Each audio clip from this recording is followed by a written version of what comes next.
പക്ഷെ ഓരോ വർഷക്കാലം കഴിയുമ്പോഴും ആ ബദരീങ്ങളെ കുറിച്ച് പലരും മറന്നുകൊണ്ടിരിക്കുന്ന ഒരു കാലഘട്ടത്തിലാണ് നമ്മൾ ജീവിക്കുന്നത്.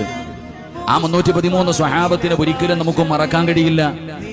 ആ ബദരീങ്ങളുടെ മഹത്വവും അവരുടെ പവിത്രതയും അവരുടെ സ്ഥാനവും അവരുടെ ഈമാനിന്റെ ആഴവും നമ്മൾ ഓരോരുത്തരും പഠിക്കേണ്ടവരാണ്.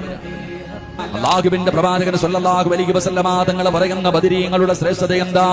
ഖാലിദ് ഇബ്നു വലീദ് റളിയല്ലാഹു തആല അൻഹു അബ്ദുറഹ്മാൻ ഇബ്നു ഔഫ് റളിയല്ലാഹു തആല അൻഹുവിനോട് സംസാരിക്കുമ്പോൾ ഒന്ന് ശബ്ദമുയർത്തി സംസാരിച്ചു, ഒന്ന് ദേഷ്യപ്പെടുന്ന രീതിയിൽ ഒന്ന് സംസാരിച്ചപ്പോ അല്ലാഹുവിന്റെ പ്രവാചകൻ സ്വല്ലല്ലാഹു അലൈഹി വസല്ലമ തങ്ങൾ അവിടെ നിന്ന് ഓർമ്മപ്പെടുത്തി, ബദറിൽ പങ്കെടുത്ത സ്വഹാബിയ, ഉഹദ് മലയോളം സ്വർണം നീ അല്ലാഹുവിന്റെ ദീനിന്റെ മാർഗത്തിന് വേണ്ടി ചെലവഴിച്ചാലും ഈ ബദരീങ്ങളോളം മഹത്വം നിനക്ക് വരില്ല.